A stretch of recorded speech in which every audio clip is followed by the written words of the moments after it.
मित्रों, आज हम बात करेंगे वैश्य राजपूत वंश के बारे में। वैश्य सूर्यवंशी क्षत्रिय हैं। इनका गोत्र भारद्वाज है। इनके 3 प्रवर हैं, भारद्वाज, बृहस्पत्य और अंगिरस। इनका वेद यजुर्वेद, कुल देवी कालिका माता और इष्ट देव शिव जी हैं। ध्वज आसमानी, जिसपे नाग का चिन्ह है तथा ये नागों की पूजा करते हैं। मित्रों, 84 लाख योनियों में भटकने के बाद व्यक्ति राजपूत कुल में जन्म लेता है।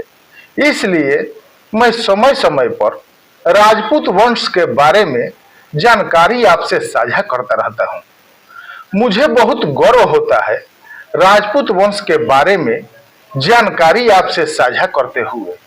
अगर आपको भी अपने क्षत्रिय कुल पर गर्व है तो आप कमेंट में जय राजपूताना और अपने जिले का नाम जरूर लिखें, ताकि समझ में आए कि हमारे भाई देश के किस किस हिस्से में निवास करते हैं। अब आते हैं अपने विषय पर। वैश्य राजपूतों की उत्पत्ति के बारे में कई मत प्रचलित हैं। इनके विषय में कई इतिहासकारों के अलग अलग मत हैं। ठाकुर ईश्वर दयाल सिंह मडाढ़ द्वारा लिखित राजपूत वंशावली के पृष्ठ संख्या 112 से 114 के अनुसार सूर्यवंशी राजा वासु, जो बसाती जनपद के राजा थे, उनके वंशज वैश्य राजपूत कहलाते हैं। बसाती जनपद का अस्तित्व महाभारत काल तक रहा है। देवी सिंह मंडावाकृत राजपूत शाखाओं का इतिहास के पृष्ठ संख्या 67 से 74 के अनुसार वैशाली से निकास के कारण ही यह वंश वैश्य या वैश्य कहलाया। इनके अनुसार वैश्य सूर्यवंशी क्षत्रिय है। इनके किसी पूर्वज ने किसी नागवंशी राजा की सहायता से उन्नति की, इसलिए वैश्य राजपूत नाग पूजा करते हैं और इनका चिन्ह भी नाग है। महाकवि बाणभट्ट ने सम्राट हर्षवर्धन, जो कि वैश्य क्षत्रिय थे, उनकी बहन राजश्री और कन्नौज के मौखरी वंशी महाराज गृहवर्मा के विवाह को सूर्य और चंद्र वंश का मिलन बताया है। मखौरी चंद्रवंशी थे, अतः वैश्य सूर्यवंशी सिद्ध होते हैं। महान इतिहासकार गौरी शंकर ओझा जी कृत राजपूताने का इतिहास के पृष्ठ संख्या 154 से 162 में भी वैश्य राजपूतों को सूर्यवंशी सिद्ध किया गया है। श्री रघुनाथ सिंह काली पहाड़ी कृत क्षत्रिय राजवंश के अनुसार भी वैश्य सूर्यवंशी क्षत्रिय है। डॉक्टर देवीलाल पालीवाल की कर्नल जेम्स टॉड कृत राजपूत जातियों का इतिहास के पृष्ठ संख्या 182 के अनुसार भी वैश्य सूर्यवंशी क्षत्रिय है। ठाकुर बहादुर सिंह विदासर कृत क्षत्रिय वंशावली एवं जाति भास्कर में वैश्य वंश को अस्पष्ट सूर्यवंशी बताया गया है। इनके झंडे में नाग का चिन्ह होने के कारण कई विद्वान इन्हें नागवंशी समझ बैठते हैं। लक्ष्मण को शेष नाग का अवतार भी माना जाता है, अतः कुछ विद्वान वैश्य राजपूतों को लक्ष्मण का वंशज और नागवंशी मानते हैं। कुछ विद्वानों के अनुसार भरत के पुत्र तक्ष से तक्षक नागवंश चला, जिसने तक्षशिला की स्थापना की। बाद में तक्षक नाग के वंशज वैशाली आए और इन्हीं से वैश्य राजपूत शाखा प्रारंभ हुई। कुछ विद्वानों के अनुसार वैश्य राजपूतों के आदि पुरुष शालीवाहन के पुत्र का नाम सुंदरभान या वयस कुमार था, जिससे यह वंश वैश्य कहलाया, जिन्होंने सहारनपुर की स्थापना की। कुछ विद्वानों के अनुसार गौतम राजा धीर पुंडीर ने राजा अभय चंद्र को 22 परगने दहेज में दिए। इन 22 परगनों के कारण यह वंश बाईसा या वैश्य कहलाने लगा। कुछ विद्वान इन्हें गौतमी पुत्र सातकर्णी, जिन्हें शालिवाहन भी कहा जाता है, उनका वंशज मानते हैं। वहीं कुछ के अनुसार वैश्य शब्द का अर्थ है वो क्षत्रिय जिन्होंने बहुत सारी भूमि अपने अधिकार में ले ली हो। लेकिन सभी मतों में यह तो साफ है कि वैश्य सूर्यवंशी राजपूत हैं। और चूंकि लक्ष्मण जी को शेष नाग का अवतार माना जाता है, इसलिए ये नाग की पूजा करते हैं और इनके झंडे पर नाग का निशान होता है। वैश्य वंश की उत्पत्ति के सभी मतों का विश्लेषण एवं निष्कर्ष इस प्रकार है। वैश्य राजपूत नाग की पूजा करते हैं, लेकिन इनके झंडे में नाग चिन्ह होने का यह अर्थ कतई नहीं है कि वैश्य नागवंशी हैं। महाकवि बाणभट्ट ने सम्राट हर्षवर्धन, जो कि वैश्य क्षत्रिय थे, उनकी बहन राजश्री और कन्नौज के मखौरी वंशी महाराजा गृहवर्मा के विवाह को सूर्य और चंद्र का मिलन बताया है। मखौरी चंद्रवंशी थे, अतः वैश्य सूर्यवंशी सिद्ध होते हैं। लक्ष्मण जी को शेष नाग का अवतार माना जाता है, किंतु लक्ष्मण जी नागवंशी नहीं रघुवंशी ही थे और उनके वंशज आज के प्रतिहार अथवा परिहार और मल्ल राजपूत हैं। जिन विद्वानों ने 12वीं सदी में धीर पुंडीर को अरगल का गौतम वंशी राजा लिख दिया और उनके द्वारा दहेज में अभय चंद को 22 परग ने दहेज में देने से वैश्य नामकरण होने का अनुमान किया है, वो बिल्कुल गलत है। क्योंकि धीर पुंडीर गौतम वंशी नहीं पुंडीर क्षत्रिय थे, जो उस समय हरिद्वार के राजा थे। बाणभट्ट और चीनी यात्री वेनसांग ने 7वीं सदी में सम्राट हर्ष को स्पष्ट रूप से वैश्य या वैश्य वंशी कहा है। तो 12वीं सदी में वैश्य वंश नाम की उत्पत्ति का सवाल ही नहीं है। किंतु यहाँ एक प्रश्न उठता है कि अगर वैश्य वंश की मान्यताओं के अनुसार शालिवाहन के वंशज वयस कुमार या सुंदरभान सहारनपुर आए थे, तो उनके वंशज कहाँ गए? वैश्य वंश की एक शाखा त्रिलोक चंदी है और सहारनपुर के वैश्य जैन समुदाय की भी एक शाखा त्रिलोक चंदी है। इन्हीं जैनियों के एक व्यक्ति राजा सहारनवीर सिंह ने अकबर के समय सहारनपुर नगर बसाया था। आज के सहारनपुर हरिद्वार का क्षेत्र उस समय हरिद्वार के पुंडीर शासकों के नियंत्रण में था। तो हो सकता है शालिवाहन के जो वंशज इस क्षेत्र में आए होंगे, उन्हें राजा धीर पुंडीर ने दहेज में सहारनपुर के कुछ परगने दिए हों और बाद में ये त्रिलोक चंदी वैश्य राजपूत ही जैन धर्म ग्रहण करके व्यापारी हो जाने के कारण वैश्य बन गए और इन्हीं त्रिलोक चंदी जैनियों के वंशज राजा सहारनवीर ने अकबर के समय सहारनपुर नगर की स्थापना की हो और बाद में इन सभी मान्यताओं में घालमेल हो गया हो। अरगल के गौतम राजा अलग थे। उन्होंने वर्तमान वैश्यवाड़े का इलाका हर्षवर्धन के वंशज वैश्यवंशी राजा अभय चंद्र को दहेज में दिया था। गौतमी पुत्र सातकर्णी को कुछ विद्वान वैश्य वंशावली के शालिवाहन से जोड़ते हैं, किंतु नासिक शिलालेख में गौतमी पुत्र श्री सातकर्णी को एक ब्राह्मण तथा क्षत्रिय दपमान मदन अर्थात क्षत्रियों का मान मर्दन करने वाला आदि उपाधियों से सुशोभित किया है। इसी शिलालेख के लेखक ने गौतम पुत्र की तुलना परशुराम से की है। साथ ही दात्री शतपुतलिका में भी शालिवाहनों को मिश्रित ब्राह्मण जाति तथा नाग जाति से उत्पन्न माना गया। अतः गौतमी पुत्र सातकर्णी अथवा शालिवाहन को वैश्यवंशी शालिवाहन से जोड़ना उचित प्रतीत नहीं होता, क्योंकि वैश्यवंशी सूर्यवंशी क्षत्रिय हैं। उपरोक्त सभी मतों का अध्ययन पर हमारा निष्कर्ष यह है कि वैश्य राजपूत सूर्यवंशी हैं। प्राचीन काल में सूर्यवंशी इक्ष्वाकु वंशी राजा विशाल ने वैशाली राज्य की स्थापना की थी। विशाल का एक पुत्र लिच्छवी था। यहीं से सूर्यवंश की लिच्छवी, शाक्य, मौर्य, कुशवाहा, वैश्य शाखाएं अलग हुई।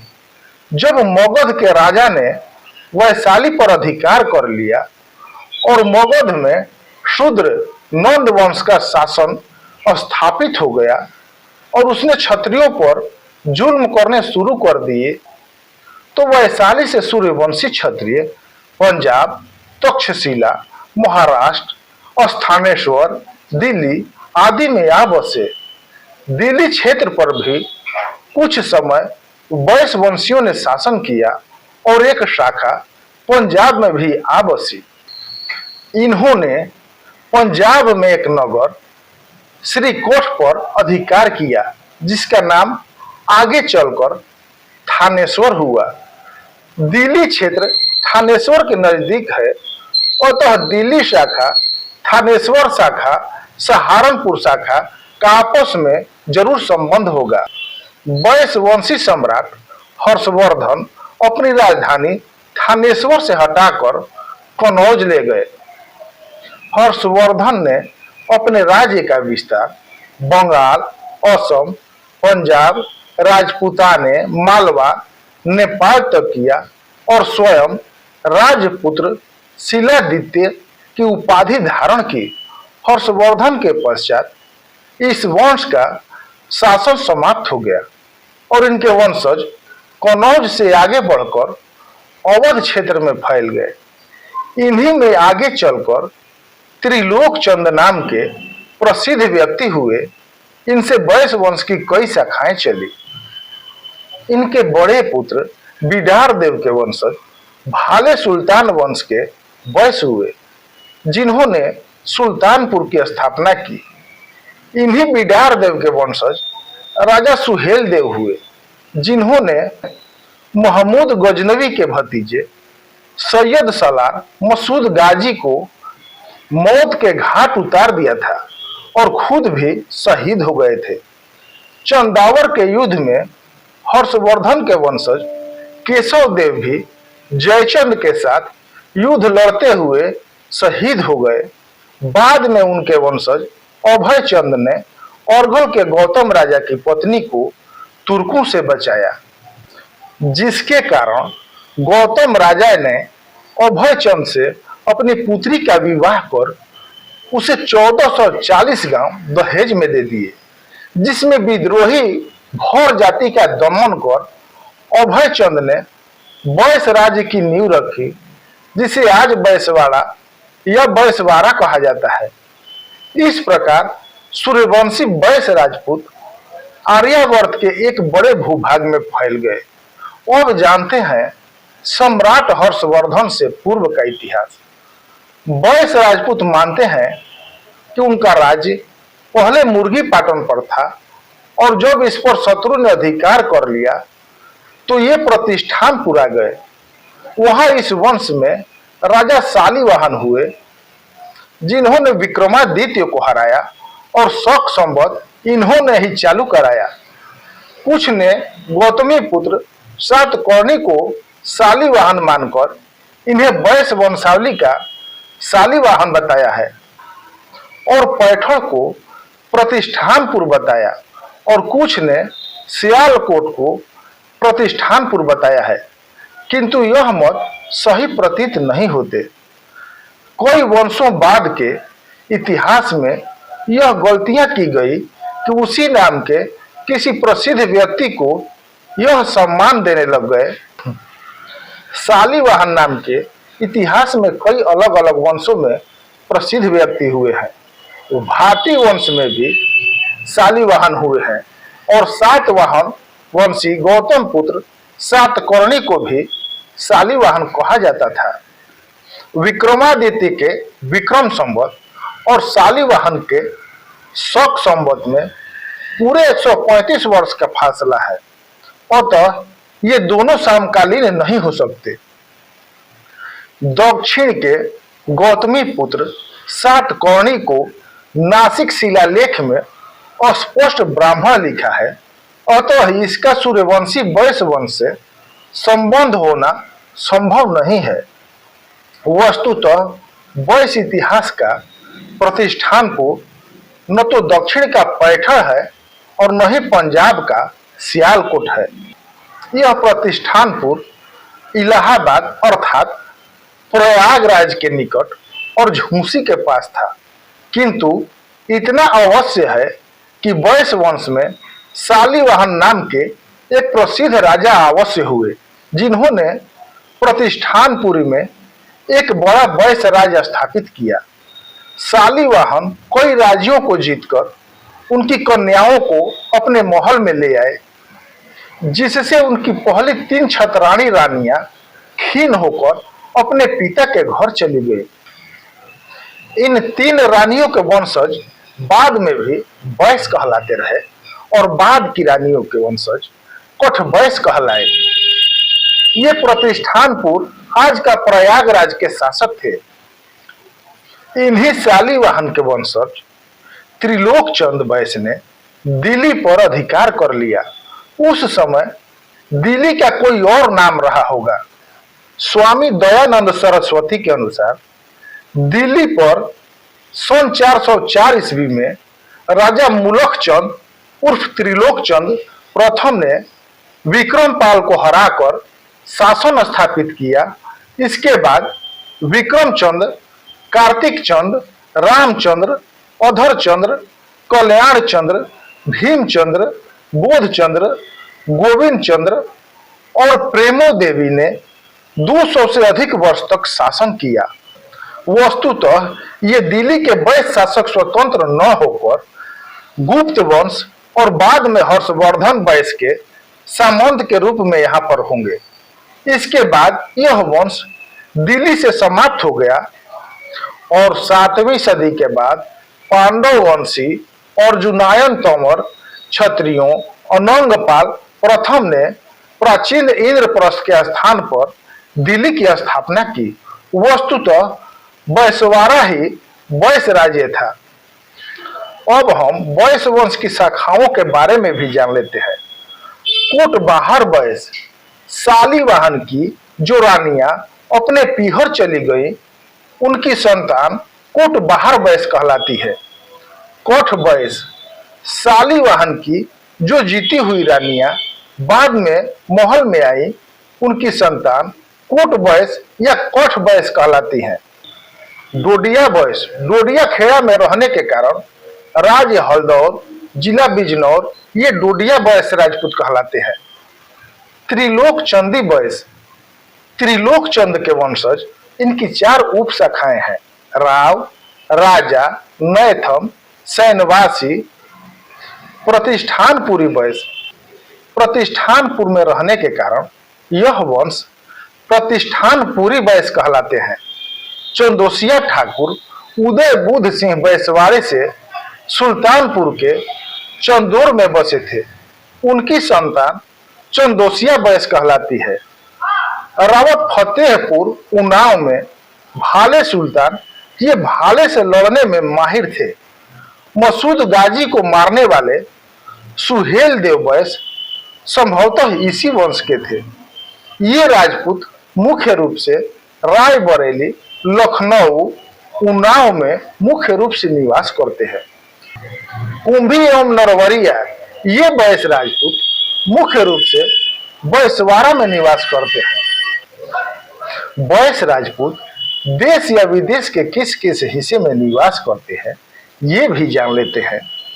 उत्तर प्रदेश के रायबरेली, उन्नाव, लखनऊ, कानपुर, फतेहपुर, प्रतापगढ़, बहराइच, गोंडा, बाराबंकी, सीतापुर, हरदोई, एटा, मैनपुरी, बदायूं, आजमगढ़, बलिया, गाजीपुर, मिर्जापुर और गोरखपुर।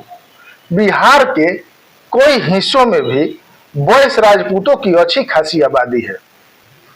बिहार के प्रसिद्ध सोनपुर पशु मेले की शुरुआत भी बैस राजपूतों ने ही की थी। अन्य क्षेत्र पंजाब, मध्य प्रदेश और राजस्थान के कुछ हिस्सों में भी बैस राजपूत निवास करते हैं। अन्य देश पाकिस्तान और पाक अधिकृत कश्मीर जैसे सियालकोट क्षेत्र में भी बैस राजपूत निवास करते हैं। मेरे अपने जिले बिहार के बक्सर में भी बैस राजपूतों का एक गांव है जिसे हम बैस गांव के नाम से जानते हैं। अगर हम इसे अपनी लोकल भाषा भोजपुरी में कहे तो हमरो जिला बक्सर में एगो बैसे गांव मौजूद बा जहां बैस राजपूत लोग निवास करेलन। अब जानते हैं इनकी आर्थिक स्थिति के बारे में। बैस राजपूत वंश वर्तमान में भी बहुत सशक्त वंश माना जाता है। ब्रिटिश गजेटियर में भी इस वंश की संपन्नता और कुलीनता के बारे में विस्तार से लिखा गया है। अवध पूर्वी उत्तर प्रदेश के बैसवाड़ा में बहुत से बड़े जमींदार बैस वंश से थे। बैस वंशी राणा बेनी माधव सिंह, राम बख्श सिंह और दूसरे बैस जमींदारों ने सन 1857 ईस्वी में अवध क्षेत्र में अंग्रेजों से जमकर लोहा लिया। विद्रोही सिपाहियों में सबसे बड़ी संख्या अवध के बैसवाड़े के ही थी। बैस राजपूतों द्वारा अंग्रेजों का जोरदार विरोध करने के बावजूद अंग्रेजों की हिम्मत इनकी जमींदारियां खत्म करने की नहीं हुई। बैस राजपूत अपने इलाकों के सरताज माने जाते थे और सबसे महंगे सलीकेदार वस्त्र धारण करने से इनकी अलग ही पहचान हो जाती थी। अंग्रेजी जमाने से ही इनके पक्के ऊंचे आवास इनकी अलग पहचान कराते थे। बैस राजपूत आज भी राजनीति और व्यापार के क्षेत्र में कीर्तिमान बना रहे हैं। कोई बड़े व्यापारी और राजनेता भारत और पाकिस्तान में बैस वंश से हैं जो विदेशों में भी व्यापार कर रहे हैं। राजनीति और व्यापार के अतिरिक्त खेलों की दुनिया में मेजर ध्यानचंद जैसे महान हॉकी खिलाड़ी, उनके भाई कैप्टन रूप सिंह आदि बड़े खिलाड़ी बैस वंश में पैदा हुए हैं। कोई प्रशासनिक अधिकारी, सैन्य अधिकारी बैस वंश का नाम रोशन कर रहे हैं। वस्तुतः जिस सूर्यवंशी बैस वंश में शालिवाहन, हर्षवर्धन, त्रिलोकचंद, सुहेलदेव, अभयचंद, राणा बेनी माधव बख्श सिंह, मेजर ध्यानचंद आदि महान व्यक्तित्व हुए हैं, इन्हीं के वंशज भारत, पाकिस्तान, पाक अधिकृत कश्मीर, कनाडा, यूरोप में बसा हुआ बैस राजपूत वंश आज भी पूरे परिश्रम, योग्यता से अपनी संपन्नता और प्रभुत्व समाज में कायम किए हुए है और अपने पूर्वजों की गौरवशाली परंपरा का पालन कर रहा है। मित्रों, मिलते हैं ऐसी ही किसी और राजपूत वंश की जानकारी के साथ। तब तक के लिए राम राम।